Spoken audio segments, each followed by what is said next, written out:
Iran is on the brink, but it is having to deal with geography that is both its greatest asset and its greatest enemy. The current waves of protest all across Iran have gone the way that they have because the geography will funnel people, power, and pressure into just a handful of dense corridors. This is while some of the hardest daily grievances all build on the edges of the state. Starting at the beginning of 2026, these protests have reached all across the country, and authorities are beginning to respond with all kinds of uses of force, much of it lethal, including many reports of crackdowns all across the country, with potentially thousands of protesters already dead so far as of the time of this recording. Geography here is not the cause of the revolution. It does, however, set the conditions that dictate just how fast this unrest can scale. And it is a big cause on why some of these triggers are recurring here. Let's start here with the hard constraints that Iran here has to deal with. Iran covers 1.6 million square kilometers in size, and its climate is mostly arid or semi-arid. It is a bit more humid along the Caspian Sea. Much of the country is on a central plateau, which is ringed by some significant mountain ranges. This plateau funnels access across very high mountain passes, and much of the population of the country lives along the edges of this valley and this plateau rather than inside of its waterless interior. This very simple physical setup has pushed people into very specific basins, foothills, and corridors, and it even gives the state a very predictable map where it must keep central state services flowing and the roads open to prevent local problems from becoming national crises. And this turns Iran into what is basically a city country. The World Bank puts the urban share of Iran's population at about 77.7% as of 2024. When a country is that urban, national politics become really city politics, and the capital becomes the main amplifier of that. Tehran, which is the capital city, concentrates its ministries, universities, and major media institutions, and the bureaucratic machine that keeps the government running all into one area. Tehran's metro population as of 2025 is commonly estimated around 9.7 million people, which is just enough people to make any national shock feel immediate and very visible. When protests ripple through several large cities at once,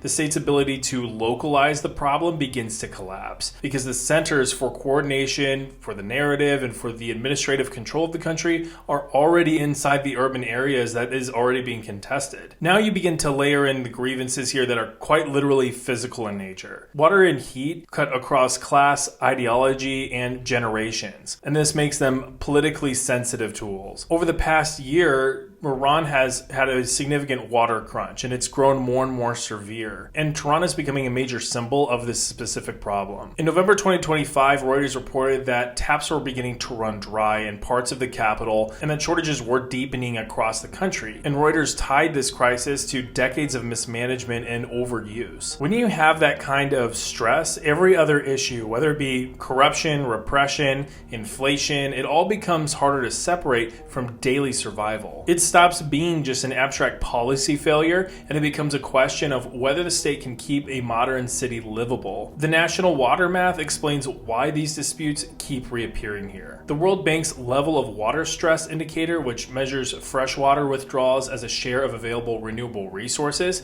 shows Iran at about 81.29% in 2022. That means that Iran is already consuming most of its renewable water already in an average year, leaving little buffer for a drought or heat or any other kind of shock. AFO's country profile adds the critical detail about where that water is actually going. Agriculture accounts for about 92% of total withdrawals. That combination really matters here in a political sense. When agriculture dominates water demand, reform feels like direct threats to livelihood, and when the urban population keeps growing, cities compete with farms and industry for shrinking supplies. The politics are already tense here. When that happens, this competition turns to fuel for protests. Because Iran's habitable space is incredibly uneven, water fights become regional identity fights. Now, the Central Plateau in Iran, as well as deserts like the Dasht-e-Kavir, are not just here trivia for us. These are geographic features that force settlement around mountain foothills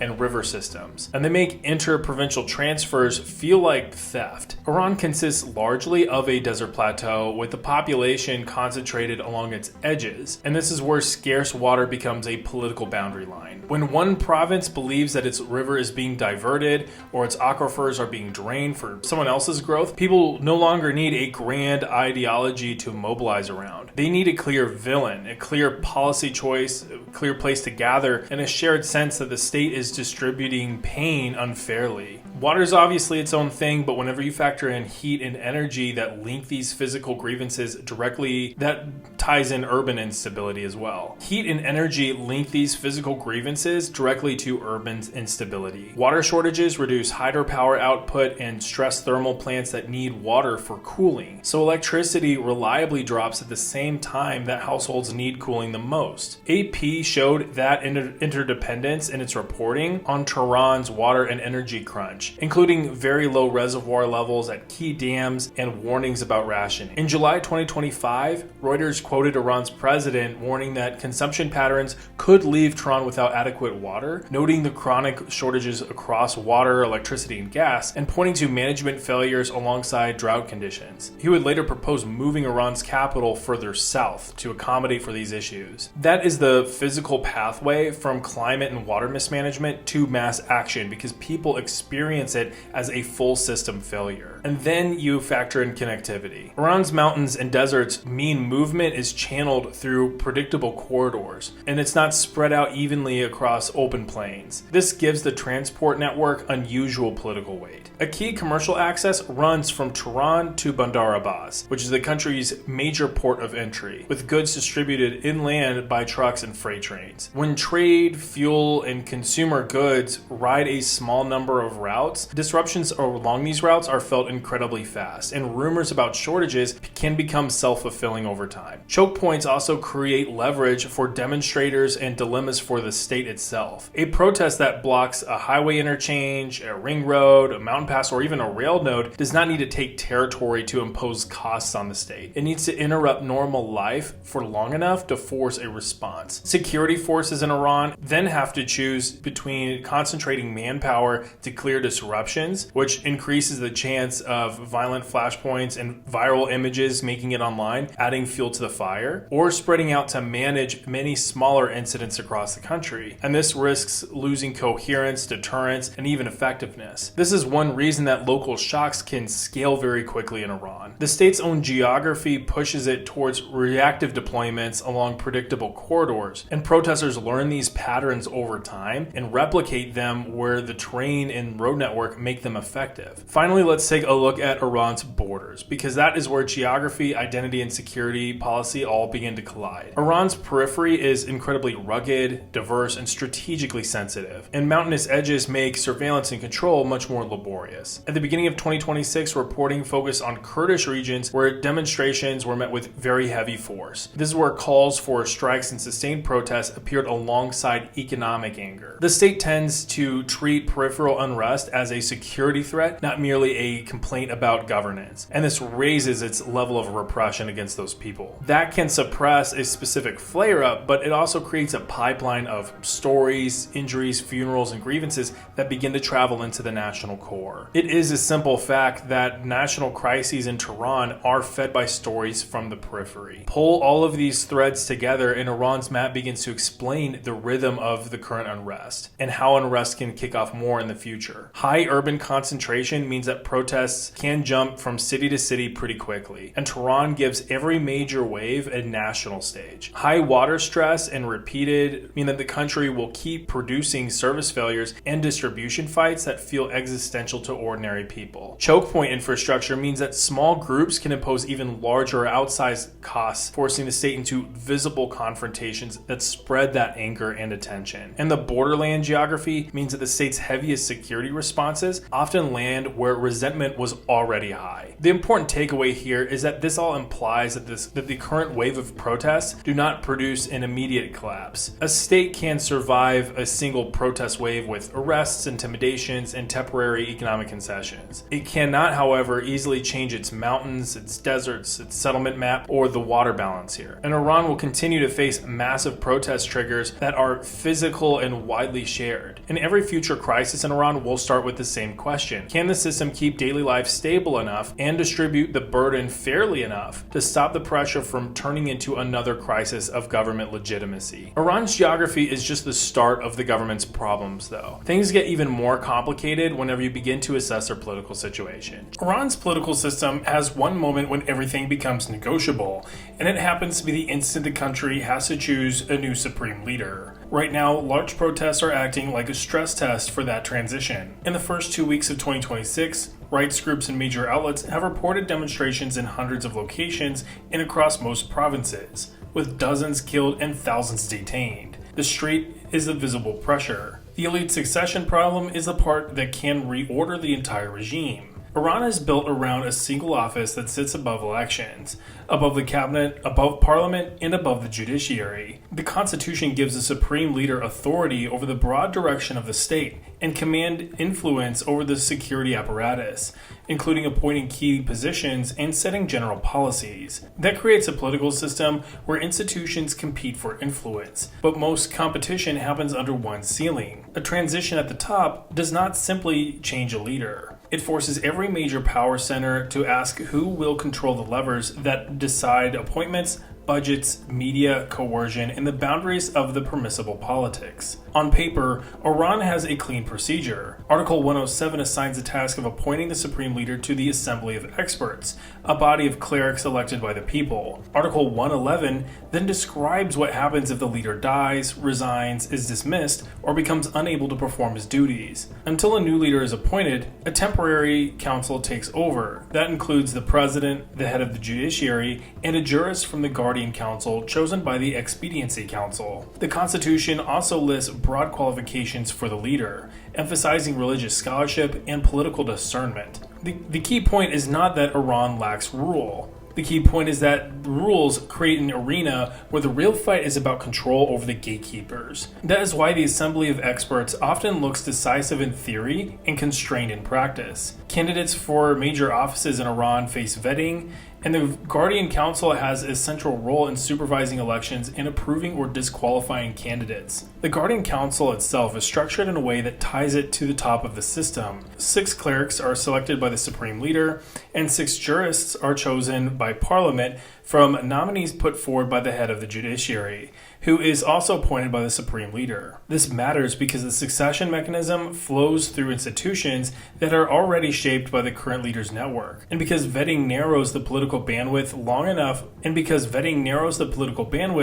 long before the public ever votes. Legitimacy is the second pressure point. Iran's 2024 elections, which included contests for parliament and the Assembly of Experts, were widely reported as having very low turnout, around 41% nationwide and far lower in Tehran. Low participation is not just a statistic. It signals that the large share of the public does not view the election process as meaningful representation. That creates a vulnerability during succession. The regime may execute the legal mechanics correctly, but if the public sees the outcome as pre-selected, the transition can become a catalyst for renewed unrest rather than a stabilizing reset. Now add the fact that Iran has only lived through this once in the modern Islamic Republic. The only precedent is the 1989 transition after Ayatollah Khomeini's death, and that transition was paired with constitutional changes that reshaped the leadership criteria and system architecture. A one-time precedent means that there is no robust institutional muscle memory for managing elite bargaining under modern conditions like mass social media,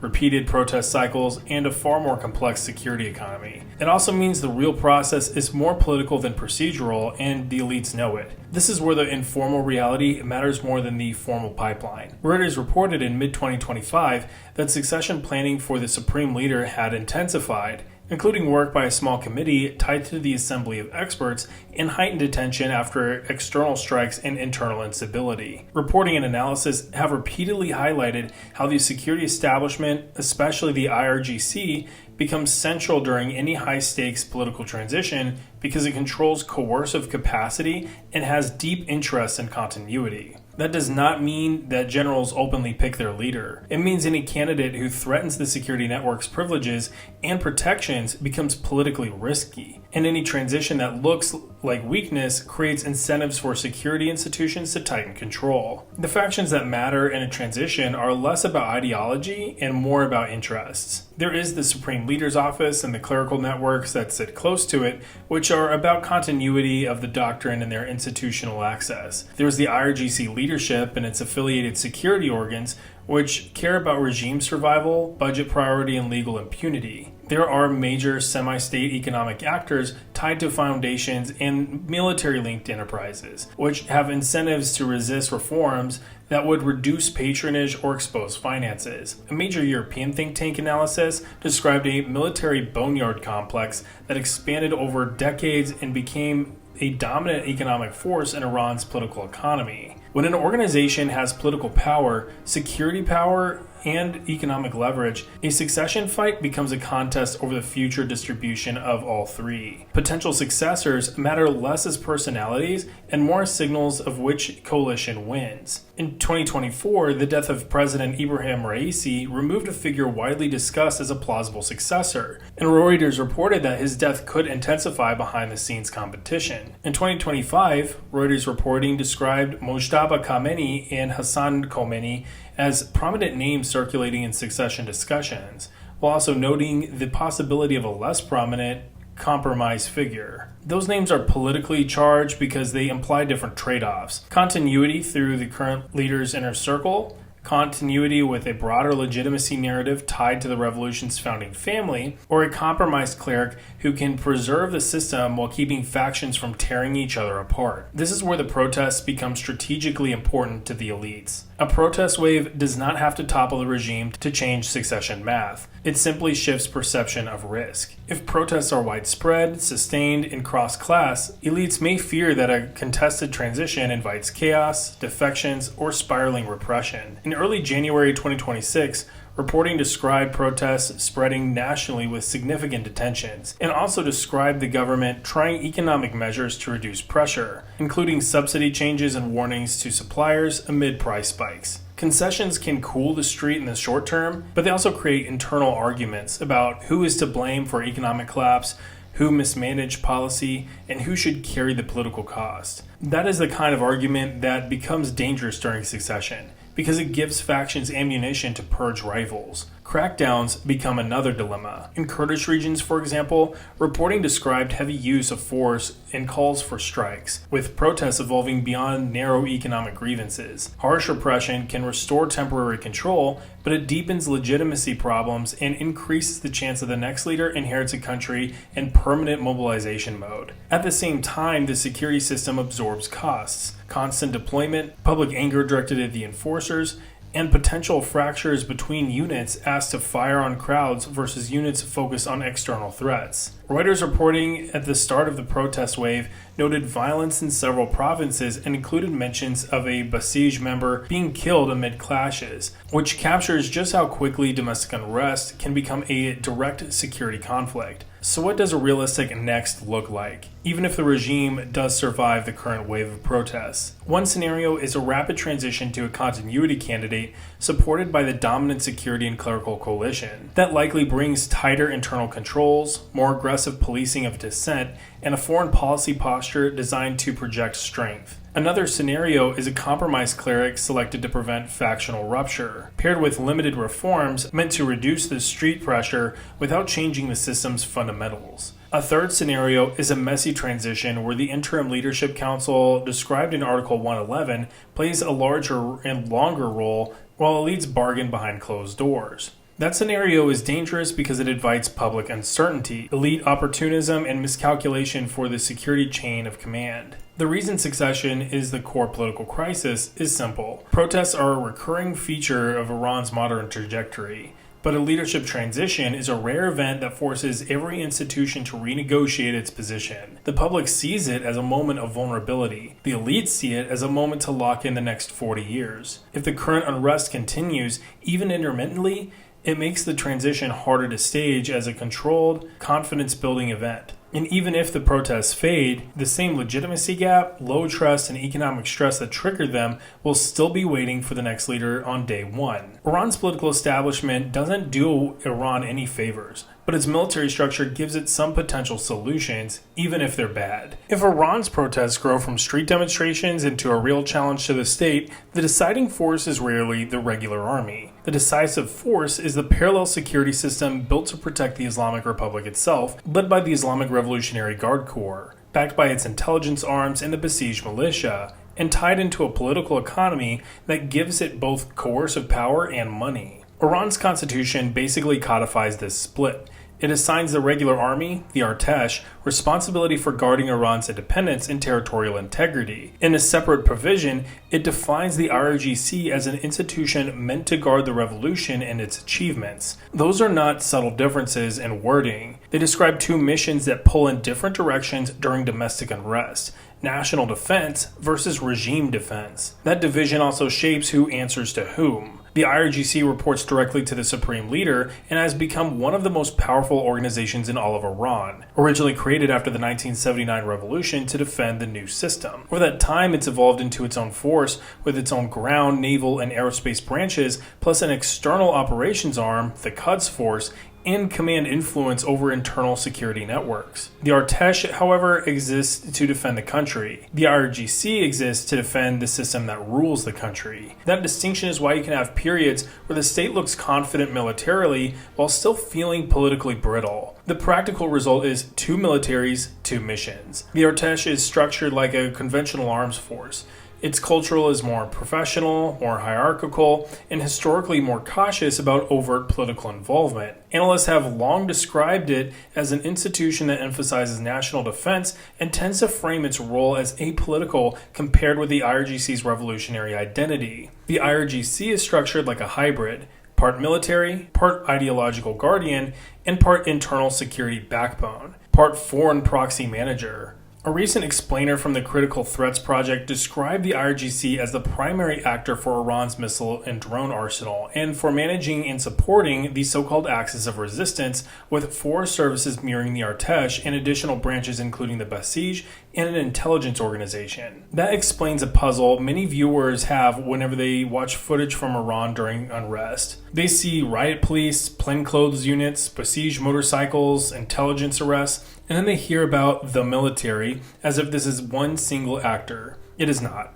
Iran's internal coercion typically runs through a stack of organizations with different legal authorities and different incentives, but designed to mesh during crises. Let's start with the Basij. The Basij is a mass organization that can act as a neighborhood-level surveillance and mobilization network, and it can surge manpower quickly. Its size is hard to verify because membership is opaque and definitions vary, but U.S. Defense Intelligence Agency reporting provides a rough sense of scale by listing a large Basij reserve component. In its public Iran military power report, the DIA lists Basij reservists at around 450,000, and it shows how the IRGC structure sits alongside the Artesh and other internal security components. Even if you treat those as approximate, the implication is what matters. Iran has a large paramilitary mobilization tool that is designed for domestic control, not conventional warfighting. Then layer in the IRGC's own intelligence and security arms and the broader law enforcement machinery. When the regime feels threatened, it uses overlapping authorities: arrest and intimidation, surveillance and information control, rapid deployments, and visible street presence. Reuters described Iran intensifying internal crackdowns after a short war with Israel, including heavy deployments, checkpoints, and mass arrests, particularly in Kurdish regions, driven by fears of unrest and infiltration. Around the same time period, the Financial Times reported on besieged paramilitary activity in the context of hunting alleged Israeli agents, with volunteer patrols and checkpoints expanding the state's domestic reach. Those reports are not just about one moment. They reveal the regime's muscle memory. When it senses danger, it leans in on a layered internal security ecosystem anchored by the IRGC and the Basij. The Quds Force is the external mirror image of that logic. It exists to extend Iran's influence abroad through unconventional warfare, covert activity, and support to partners in militias. The U.S. National Counterterrorism Center describes the IRGC-QF as a primary organization for covert lethal activities outside of Iran, including asymmetric operations. West Point's CTC has likewise described the Quds Force mission in terms of defending the revolution and building armed militias aligned with Iran's regional strategy. For domestic politics, This matters because the same institution that manages foreign networks also gains prestige, budget leverage, and a narrative of being the vanguard against external enemies. That makes it harder for civilian politicians to constrain it during internal crises, especially when the regime frames protests as foreign influence. So why does the IRGC, not the Artesh, sit at the center of regime survival? Because it controls the tools that matter most in moments of internal instability: rapid domestic mobilization, intelligence penetration, narrative enforcement, and the coercive capacity to deter defections. It also controls major strategic capabilities like missiles and drones, giving it leverage in external crises that feed back into domestic legitimacy through rally around the flag dynamics. The other reason is money. The IRGC is not just a military actor. It's tied into a broad web of economic interests, from construction and infrastructure to sanctioned era logistics and procurement. Reuters has described the IRGC as overseeing a vast business empire that spans major sectors and gives it financial clout inside of Iran. In October 2025, Klingendale published a detailed analysis of how an expansive military boneyard complex rose in Iran, including how interpretations of constitutional provisions helped justify the entry of security-linked institutions into post-war reconstruction, feeding the growth of the IRGC's engineering arm, Khatam al-Anbiya Construction Headquarters. You do not need to believe any single estimate of how much of the economy this touches on to understand the political outcome. When a security institution has major economic stakes, it has more patronage to distribute, more allies to cultivate, and more reasons to resist reforms that could weaken its position. This is where protests intersect with succession risks. Sustained unrest changes elite calculations in two directions at once. It can push factions to close ranks and empower the security state because disorder becomes an overriding fear. It can also raise the temperature inside the elite because every crisis creates blame, reshuffles command appointments, and forces hard choices about how much violence to use and how much legitimacy to spend. Reuters reporting in June of 2025 described the Supreme Leader's inner circle being hollowed out by Israeli airstrikes that killed several senior IRGC figures, highlighting both the centrality of the guards and the vulnerability created when key leaders are removed. In a system where personal networks and institutional loyalty matter, sudden losses and rapid promotions can create friction, paranoia, and overcorrection, especially if protests flare at the same time. So what should you watch in the next crisis to understand whether the security apparatus is holding or straining? First, watch tasking. If you start seeing the Artesh used more visibly for internal security, that is often a sign that the regime wants to broaden the burden beyond the IRGC and police, or a sign that it feels stretched. Second, watch the besieged footprint. More checkpoints, patrols, and local mobilization often indicate a shift to mass surveillance and deterrence rather than precision policing. Third, watch internal discipline signals. Sudden command changes, public corruption cases, or factional media attacks that hint at elite infighting inside the security ecosystem. Fourth, watch the regime's narrative choices. When authoritarians lean heavily on foreign agent framing, it often signals fear that protests are becoming broadly legitimate in the public mind, which pushes them towards securitization. The bottom line is that Iran's real military power in political terms is the machine designed to manage internal threats and wage asymmetric conflict. That machine is the IRGC-centered security state. It is why protests can be met with rapid, coordinated repression, and it is also why any succession period is inherently risky. The same institution that keeps the system stable is also a power center with its own interests. And in a moment of mass unrest, the question becomes less about whether Iran can defend its borders and more about whether the security apparatus stays cohesive enough to defend the regime's center. While Iran's military is designed to suppress dissent, their economy is the exact reason why it keeps having dissent in the first place. Iran is in trouble. Iran's economy is generating the kind of pressure that turns normal frustration into repeated protest waves. All because of prices, currency collapse, and stalled opportunity keep shrinking daily life faster than the government can actually patch it. Iran has lived with high inflation for years, but the scale here matters. World Bank leaked data shows consumer inflation around 44.6% in 2023 and 32.5% in 2024. The IMF is projecting consumer price growth above 40% again in 2026. When inflation lives at those levels, the politics of the country becomes the shopping basket, rent, and medicine, and whether a paycheck can still cover basic necessities. The first mechanism is simple and brutal. Inflation breaks trust because it destroys the value of wages in real time. Even if your normal salary rises, it rarely rises as fast as the cost of food, transportation, and housing in an inflationary environment. This is why protests in Iran so often start with economic demands and then shift quickly into political demands. People stop believing official promises, and then they stop believing the system itself is capable of fixing anything. In late December 2025, Reuters described protests spreading as the rial slid to record lows and prices jumped, with anger fueled by mismanagement, corruption, and widening gaps between ordinary households and connected elites. Currency is the second mechanism, because in Iran, the exchange rate is not just an economic variable. It is a daily political scoreboard. Reuters reported that Iran's currency fell to about 1.4 million rials per US dollar on private exchange platforms on December 30th, 2025, after starting the year around 817,000 per dollar. That kind of move changes behavior. Importers panic, households rush to convert savings, shopkeepers change prices midday, and everyone assumes tomorrow will be worse. It becomes impossible to plan. The planning failure is what creates a constant low-level revolt, even when streets are quiet. Then you get the thing that keeps returning in Iran's economy, multiple exchange rates, and the corruption that comes with them. Iran has long used official and semi-official rates to subsidize essential imports, while most people and most businesses face a weaker market reality. In early January 2026, Reuters reported that the government moved to remove a preferential foreign exchange rate that importers could access, a system that effectively handed some actors cheaper dollars than ordinary citizens could get. Even the logic of the reform admits the political problem. When you create a privileged exchange window,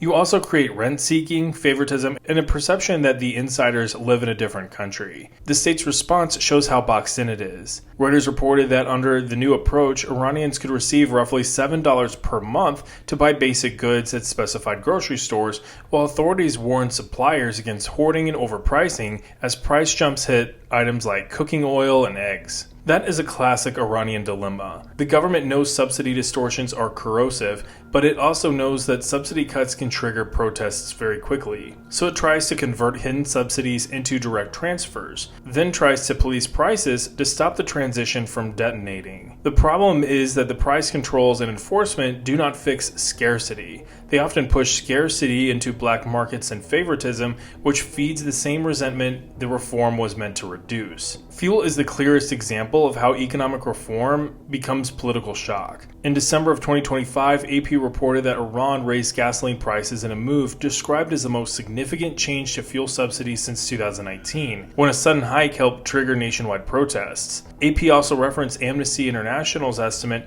that at least 321 people were killed in the 2019 crackdown. Fuel is not just a commodity in Iran. It is an input into transportation, fuel distribution, and family budgets. A fuel price change ripples through everything, and Iranians have a clear memory of what happens when the state touches it. Sanctions are the external pressure that keep this system constrained, but sanctions alone do not explain the outcome. The real story is interaction. Sanctions restrict investment, finance, and access to parts. Domestic policy choices then decide how the pain is distributed. If the pain concentrates on households, while connected networks keep access to import channels, contracts, and preferential terms, the legitimacy cost multiplies. Even Iranian leaders understand the risk. Reuters described the government warning about inflation and shortages as it attempted subsidy reforms, a signal that officials understand that one policy misstep can turn market panic into street action. There is also a misconception worth correcting. Iran is not broke in the way a collapsed state is broke. It still earns significant revenue, especially through oil exports that often move through shadow networks. Estimates vary because the trade is opaque, but shipping track analyses in 2025 commonly put exports in the range of roughly 1.5 to over 2 million barrels per day at points in the year, much of it going to China, and those flows translate into real hard currency lifelines. The political implication is important here. The regime can often fund the security state and keep key patronage systems alive, even while households feel like the economy is collapsing. That divergence is a recipe for anger, because people see money in the system but not in their own lives. This is where the economy of insiders matters. When a large share of opportunity is mediated through state-linked enterprises, privileged import access, and politically connected contracting, younger and educated Iranians experience the economy as a closed club. That resentment is not abstract. It shows up in the brain drain, informal work, and politics that increasingly treats the whole system as an obstacle. Youth unemployment captures only part of it. Labor estimates published via FRED show Iran's youth unemployment rate at about 22.8% in 2024. A country can survive that number during a boom if young people believe that the future will improve. It struggles when inflation, corruption scandals, and repeated protest crackdowns convince them that the future is blocked. Now zoom out to why this produces sustained protests instead of a one-time revolt. The future reason is that economic pain in Iran is chronic and cumulative. Inflation and currency weaknesses do not just hit today's consumption. They destroy savings and delay life milestones, marriage, housing, children, and small business formation. The second reason is credibility. After years of promised reforms that either fail or help outsiders first, many people assume that any new fix is just another way to move losses onto the public. The third reason is that the government has limited policy room. If it prints money to fund subsidies, inflation gets worse. If it cuts subsidies, protests flare. If it tightens imports, shortages begin to grow, and if it loosens controls, prices spike. The public watches this loop repeat and concludes the system is incapable of delivering economic stability. And this is why economic protests in Iran tend to widen, not narrow. A demonstration that starts over prices quickly becomes about corruption, then about elite privilege, and then about accountability, and eventually about who gets to rule the country. Reporting described protests tied directly to cost of living pressures and currency collapse, spreading widely across provinces while the government tried a mix of warnings, enforcement, and dialogue. Even if this particular wave of protests subside, the structure underneath it remains. High inflation, a fragile currency, a reform trap around subsidies, and an opportunity system many people experience as closed. So the economic story is not just Iran is struggling. It is that Iran's economy repeatedly converts ordinary life into political opposition. When inflation is measured in dozens of percentage points, when the currency loses value in visible leaps, when subsidy reform feels like punishment, and when the winners look protected, the country does not need a single dramatic trigger to produce protests. It has a standing set of triggers and a society that has learned again and again that the fastest way to be heard is to turn economic pain into political pressure. While Iran's economy is a complete mess, their social situation does not get much better. Iran's protests keep coming back because millions of Iranians feel the social contract has already been broken, and each wave leaves behind tighter networks, deeper memories, and fewer people willing to trust the system's promises. In the current protest wave that began in late December of 2025, rights groups and major outlets have described demonstrations spreading across most provinces, with dozens killed and more than 1,000 arrests reported at the time. Of course, at the time of this recording, those numbers have skyrocketed, and that is no doubt still the case by the time you're watching this video. Those numbers matter, but the bigger story is why new protests keep finding oxygen even after crackdowns. Start with the shape of Iranian society today. Iran is highly urban, with about 77.7% of the population living in urban areas in 2024 based on World Bank linked data. Urbanization changes everything about protest dynamics. Cities concentrate grievances, they lower the cost of gathering,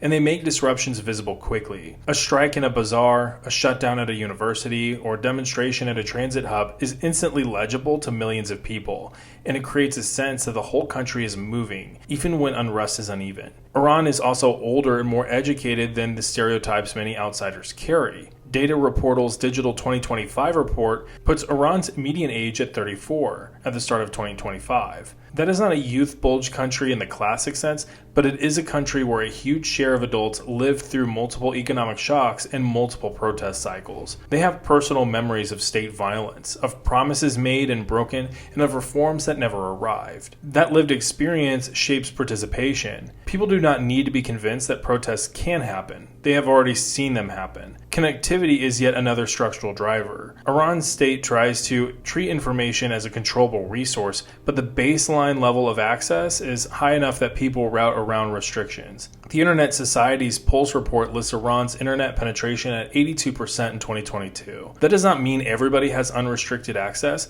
It means most households are connected enough that suppression tends to work by friction, throttling, arrest, and fear rather than total blackout. A population that expects to communicate and self-organize through phones will keep reinventing the tools, even if platforms change and costs rise. Now look at the most important social mismatch inside of Iran: education and expectation on one side, opportunity and autonomy on the other. This is especially visible with women. World Bank gender indicators put female labor force participation in Iran at 13.4% in 2024, compared with 66.3% for men. That is a massive gap in a country where women's educational attainment has risen dramatically over decades, and where women are deeply present in urban public life, universities, and professional aspirations. When a society educates a large cohort and then blocks their economic and social mobility, it creates durable grievance that does not burn off after one protest wave. A second mismatch is economic mobility for the young and educated. When the economy cannot absorb educated people into stable careers, politics becomes personal. You see it in delayed marriages, household insecurity, informal work, and immigration plans that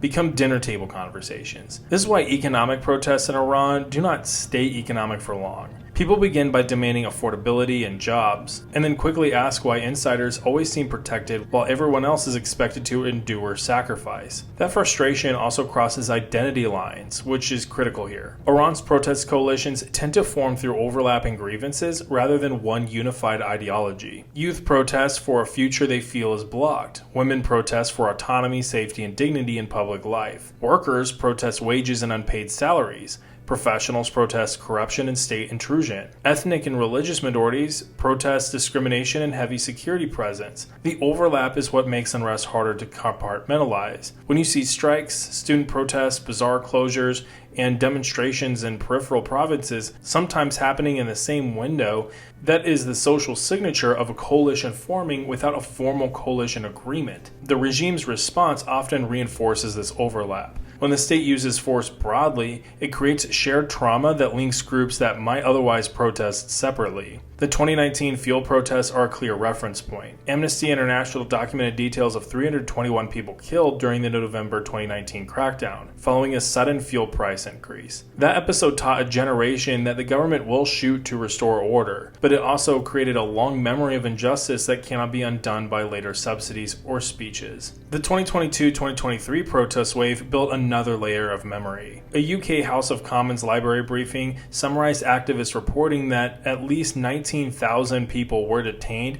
and 537 protesters were killed, as of early April 2023, according to HRANA, while also highlighting concerns about force against children and minority communities. Those numbers, even allowing for uncertainty, are socially transformative. Large-scale detention does not only punish individuals, it pulls whole families into contact with courts, prisons, and security services. It creates networks of parents, friends, lawyers, and community supporters. Those networks do not disappear when protests fade. They become infrastructure for the next wave. Even in the current protest cycle, some reporting has shown that well over 10,000 protesters have been killed. Again, this doesn't just go away. That is the memory effect that keeps protests returning. People learn the geography of risk, which streets get sealed, which neighborhoods get raided, how funerals can turn into demonstrations, and what kinds of chants trigger the harshest response. Reuters has described this current wave as the largest in 3 years, with funerals and clashes becoming recurring flashpoints and with large numbers of arrests being reported. A funeral is not just a place for mourning. In Iran's protest cycles, it can become a social rally point because it combines grief, community, moral legitimacy, and a large gathering that is hard to prevent without inflaming anger further. The movement's leaderless character is often treated as a weakness, but socially it is also a survival strategy. Leaderless protests are harder to decapitate, and they spread through diffuse trust networks, whether that's friends, classmates, coworkers, neighborhood ties, and diaspora linked channels. In its reporting on the current unrest, unrest, AP noted that despite geographic spread, the movement has remained largely leaderless, and while generating coordinated actions like chants and strikes. This is exactly what you expect when a society has repeated crackdowns. People avoid visible leadership because visible leadership becomes a target. Diaspora amplification strengthens that pattern though. Iran has a large external community that can translate, publish, fund, and keep attention on repression when domestic media is controlled. Diaspora media and social accounts can also act as bridges between local incidents and national narrative, especially during internet disruptions. At the same time, diaspora politics can be divisive, and the regime exploits that by framing unrest as foreign-driven. Of course, we can see this with the descendant of the Iranian Shah driving a lot of protests from online. Reuters reported authorities accusing foreign actors of exploiting economic dissent during the wave, paired with warnings of harsh punishment. Socially, this matters because the government's foreign plot framing is a signal that feels legitimacy slipping in parts of the public that do not normally protest. So what determines whether a protest wave fades, pauses, or escalates into a bigger rupture? First, it's participation breadth. When unrest remains concentrated among students or in one region, the state can isolate it. When workers and bazaars join, pressure rises because it threatens economic normalcy and elite revenue. Second is endurance under repression. High casualties can sometimes deter participation, but repeated violent episodes can also widen anger, especially when victims are young and visible in local communities. Reuters and rights groups have reported deaths including minors in the current wave, which is exactly the kind of event that deepens this memory effect. Third is elite cohesion and security force loyalty. Most protest movements do not win by outfighting the state. They win when parts of the elites decide the current trajectory is too costly and start bargaining, defecting, and refusing orders. A fourth ingredient is credible alternatives. A fragmented opposition can still generate repeated protests, but sustained national mobilization is easier when people believe that there is a plausible path after change. When alternatives feel unclear, many people shift into a rhythm of protest, crackdown, pause, and protest again, because the grievance remains but the end state is uncertain. Put together, Iran's protest cycles look less like isolated explosions and more like social process. A mostly urban, highly connected society with rising expectation is colliding with an opportunity structure that feels closed and a governance model that relies heavily on coercion. Each crackdown disperses crowds, but it also recruits new families into anger, creates new local networks, and leaves behind stories that make the next wave easier to ignite. This is why protests keep coming back, and why even when a wave recedes, the social drivers underneath it keep moving forward. Iran's social situation is a real challenge for the government, but it has some key capabilities in the information domain that it uses to try to hold it all together,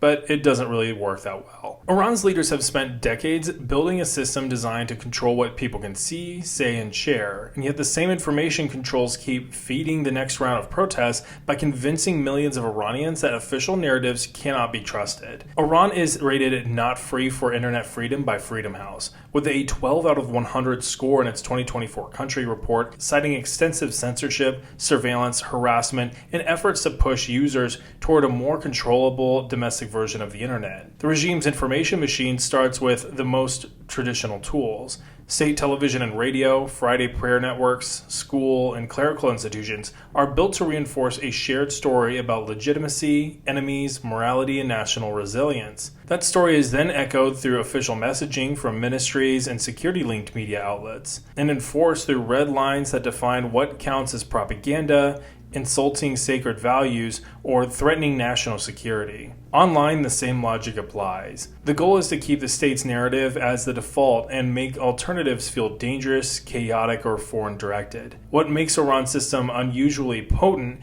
is how tightly information control is fused into security power. Iran's online environment has long featured arrests for speech, intimidation of journalists, and legal pressure for disinformation or insults, alongside technical controls like filtering, throttling, and selective shutdowns. Freedom House describes how authorities use censorship, surveillance, and punishment against users, and notes arrests and prosecutions tied to online activism, including cases where people were banned from social media or even from using smartphones. The purpose is not simply to remove a post. It is to raise the personal costs of speaking up so that millions of people choose silence even when they disagree. That leads to the core strategy Tehran uses online: censorship by friction. Iran does not block major platforms, but the more important day-to-day tactic is slowing things down, selectively degrading service, and creating uncertainty about what will work tomorrow. Freedom House describes localized shutdowns and mobile disruptions used to immobilize protests, noting a pattern of disruptions around sensitive times and outlining how Iran's centralized internet governance enables rapid restrictions. This can be seen with massive internet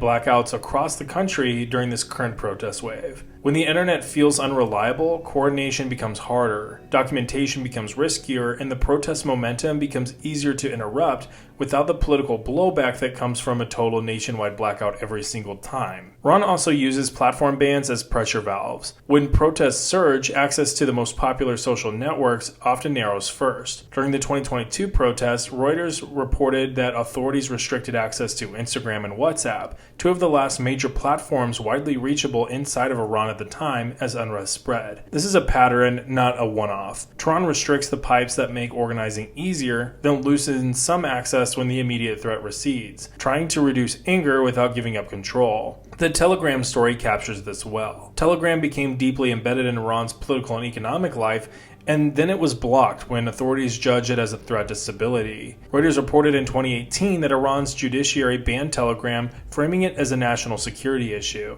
The lesson for Iranian society was not just that the platform can disappear overnight. It was that the state sees mass communication itself as a battlefield, and that it will target the tools people rely on when pressure rises. Behind those visible bans is a longer-term infrastructure play, building an internet that works even when Iran is cut off from the global network, and that allows the government to keep domestic services running while limiting outside visibility. Citizen Lab described Iran's National Information Network concept early on as an effort to create an independent network aligned with religious and revolutionary values. Freedom House later described Iran pushing users toward a domestic version of the internet, while content can be controlled and users monitored more effectively, and discusses moves toward a more tiered structure where some groups get fuller global access while others are left largely inside the domestic network. Moments of crises show how far this can go. During the 12-day war in June 2025, reporting described an unprecedented nationwide cutoff that sharply limited access to outside internet, leaving many people effectively confined to domestic websites and services. That is the model. Keep the state's internal systems functioning, reduce the public's ability to see outside reporting,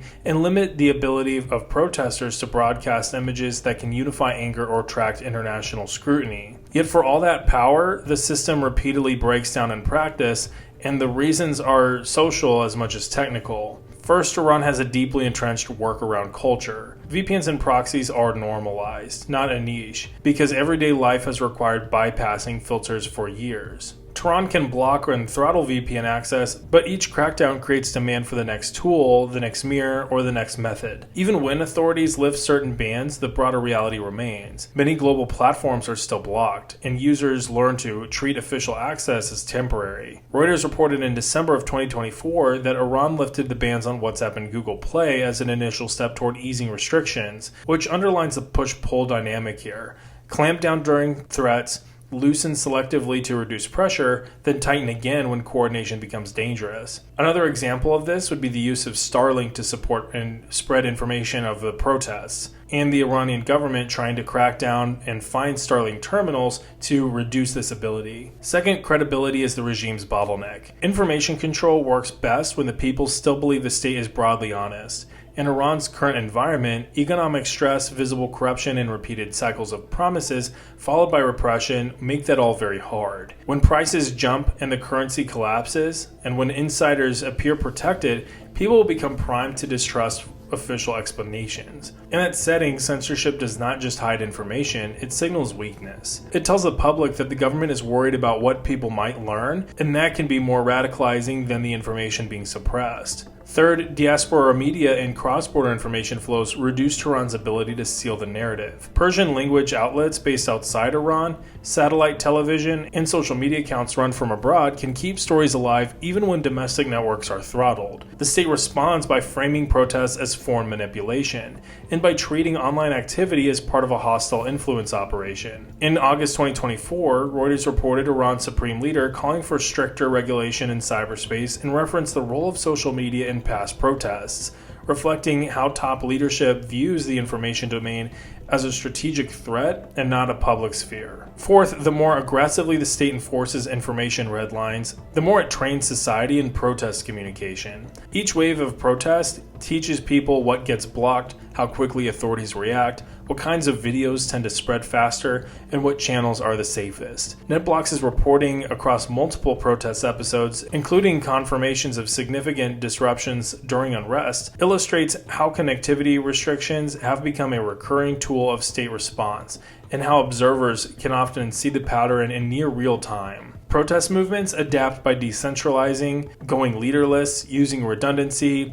and relying on trust networks that are harder to map than a single organization. All of this shapes protest durability in a very specific way. Tehran can often win short-term quiet in the information domain. It can slow coordination, interrupt live streams, and isolate cities from each other for crucial hours or days. But the long-term cost is its own legitimacy. When people experience their internet as something the state can switch off, and their news is something filtered through official permission, they start treating state messaging as inherently suspect. Every new restriction becomes part of the grievances itself. You can see this dynamic even in the current protest wave. Reporting in early January 2026 described authorities restricting connectivity as protests continued, reflecting the familiar move to limit coordination and reduce outside visibility. That can suppress momentum temporarily, but it also creates a durable story. The government is afraid of its own people communicating freely. The bottom line is that Iran's information control system is strong enough to disrupt protests, but not strong enough to restore belief.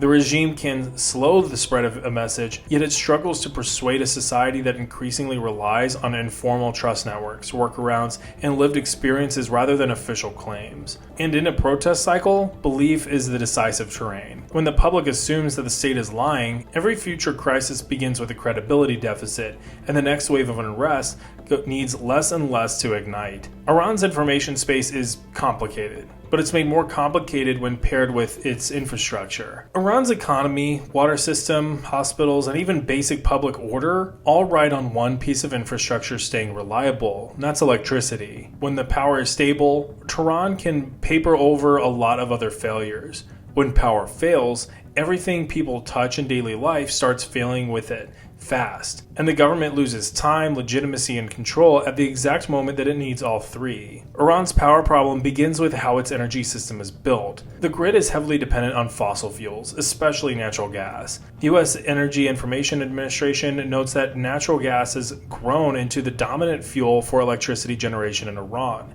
and that dependence has increased over time. IRENA's 2025 statistical profile shows how lopsided the electricity mix still is. In 2023, Iran generated over 367,000 gigawatts of electricity, with about 96% coming from non-renewable sources and only about 4% from renewables. That mix makes Iran vulnerable to a very specific chain reaction. If gas supply tightens or power plants cannot get fuel or parts, the whole system strains at once because there is not a large, flexible backup fleet of renewables, storage, or cross-border capacity to cushion the shock. Electricity also behaves like a national nervous system. It powers water pumping and treatment, refrigeration and food supply chains, telecom networks, traffic signals, and the industrial base. It keeps hospitals running beyond generator time, keeps apartments livable in heat waves, and keeps factories from shutting down mid-process. That is why blackouts are never just an inconvenience in Iran. They become a government test. If the lights go out during extreme heat, people do not experience it as a technical issue. They experience it as a state failing at the most basic promise any modern government makes, keeping the country functioning. Iran has been running closer to the edge in recent years because demand growth is outrunning reliable supply. Reporting and analysis references Iran's own power sector officials regularly describing fast demand growth and and recurring outages. The Simpson Center notes Iran's electricity consumption has been growing at around 7% annually, and Tehran has even allowed large industrial facilities to import electricity from neighbors to reduce pressure on the grid. On the supply side, the EIA notes that in 2023, peak summer demand exceeded supply by 12 gigawatts, and that available capacity was well below installed capacity, which points to maintenance gaps and equipment constraints, not just not enough power plants on paper. That gap becomes brutally visible during climate extremes. In August 2025, the Associated Press reported Iran's electricity production at roughly 62,000 megawatts, while demand reached about 80,000 megawatts. Alongside scheduled outages and emergency closures of offices and banks to reduce load during extreme heat. Reuters described a similar pattern around 2025's water crisis. Record temperatures, rolling power outages, and authorities using emergency public holidays and shutdowns to reduce water and energy consumption. When the state starts closing the country to save the grid, that is a flashing red indicator that the system is operating without much slack. Winter brings a different vulnerability: the competition for natural gas. A gas-heavy electricity system is stable only if gas delivery is stable. In cold snaps, residential and commercial heating demand rises, and Iran has repeatedly faced situations where gas shortages force power plants to reduce output or switch fuels. In December 2024, Al Jazeera reported Iran's energy minister saying 13 power plants were out of commission due to a lack of fuel, with major service shutdowns used to conserve energy. This is where the electricity infrastructure merges into a fuel supply chain story. Even if Iran has the power plants, it still needs reliable gas production, pipeline pressure, compressor stations, and backup fuel logistics. If any part of that chain breaks, the grid feels it instantly. The system is brittle for reasons that are less about engineering and more about incentives. Cheap, subsidized energy is politically popular, but it distorts demand and delays reform. Iran's fuel subsidy politics are a warning sign for what happens when leaders try to raise prices quickly. In late 2025, Iran introduced a new three-tier gasoline pricing structure to curb overconsumption while trying to avoid the kind of backlash that followed the 2019 price hike. Reuters reported gasoline consumption exceeding production, with figures around 140 million liters per day consumed versus about 110 million liters per day produced, a gap that fuels smuggling and forces costly policy fixes. That matters for the electricity story because the same political economy drives electricity pricing and investment. When power is cheap and governance is fragmented, the system tends to limp along with short-term patches instead of long-term modernization. Sanctions add yet another layer. The AP report in 2025's heat wave highlighted how sanctions and difficulty obtaining parts contributed to deferred maintenance and ineffective and inefficient infrastructure. Over time, that shows up as lower availability of installed capacity, slower turbine upgrades, constrained grid equipment replacement, and higher forced outage rates. The result is a grid that may look large on paper but behaves smaller in real life. Infrastructure failures feed unrest in Iran because people experience them as unequal and unavoidable. Blackouts are rarely distributed in a way that the public sees as fair. When certain neighborhoods, industries, and institutions seem protected while others suffer repeated outages, it becomes a story about privilege and insider access. When outages hit during heat waves, winter shortages, or periods of high inflation, the public reads it as incompetence layered on top of hardship. Reuters documented how water shortages and power blackouts fed protests in 2021, with chants quickly escalating from local grievances to direct attacks on the country's top leadership. That is the mechanism that turns infrastructure into politics. A service failure becomes a legitimacy failure. The water power link is especially dangerous for Tehran. Water systems need electricity for pumping, treatment, and distribution. As water stress increases, electricity demand can rise too, through more pumping from deeper aquifers and heavier reliance on energy-intensive fixes. Reuters reporting on Tehran's water crisis described record heat, rolling outages, and emergency measures to cut consumption. When both water and power become unreliable, households lose the ability to adapt. People can tolerate one hardship longer if the other systems still work. When multiple lifelines fail altogether, the social temperature spikes. So what does Tehran do when the grid begins to wobble? The first move is demand destruction, rolling outages, public holidays, and forcing factories or offices to reduce load. The second move is emergency fuel juggling, shifting gas to priority users, burning more diesel or fuel oil in plants when gas is short, and stretching stockpiles. The third move is import or trade adjustments, including allowing certain industrial users to import electricity from neighbors, as described by Stimson and reports tied to Iran's power utility leadership. The fourth move is political. Blaming hoarders, speculators, or foreign enemies, combined with policing to deter protests that form around service failures. So what should you watch for as a signal that Iran's infrastructure stress is moving from chronic pain to regime-level risk? Watch for repeated nationwide office closures in peak seasons, not just isolated regional load shedding. Watch for official messaging that normalizes outages as patriotic sacrifices. Watch for widening gaps between demand and supply figures in credible reporting. Watch for constraints spreading across borders, like Iran's energy strains affecting exports. Reuters reported Iraq saying Iranian gas supplies were halted in December 2025, and Iraq immediately lost thousands of megawatts from its grid. That kind of disruption hints at tight margins inside of Iran. In the long run, repeated grid stress forces a choice. Real reform means raising prices carefully, investing in efficiency, modernizing plants and transmission, and diversifying generation so the whole country is not hostage to just one supply chain. The alternative is a cycle of rolling outages, emergency closures, and coercion when people protest the loss of normal life. Iran can manage protests for a while with repression. It cannot manage a collapsing energy system the same way, because a failing grid punishes everybody at once, including the institution the state relies on to stay in power. Thank you for watching this video. I know that at the end of last series I said we were going to move on to Russia, but with the current protests in Iran, I decided to fast track this Iranian series. But I believe, barring any massive things that happen, between the time I'm recording and putting these videos together and the time that this publishes, expect the Russia series next week. Again, comment your thoughts on how you like these series if you do, if you want to see anything different. And with all that, I'll see you all next time. Later.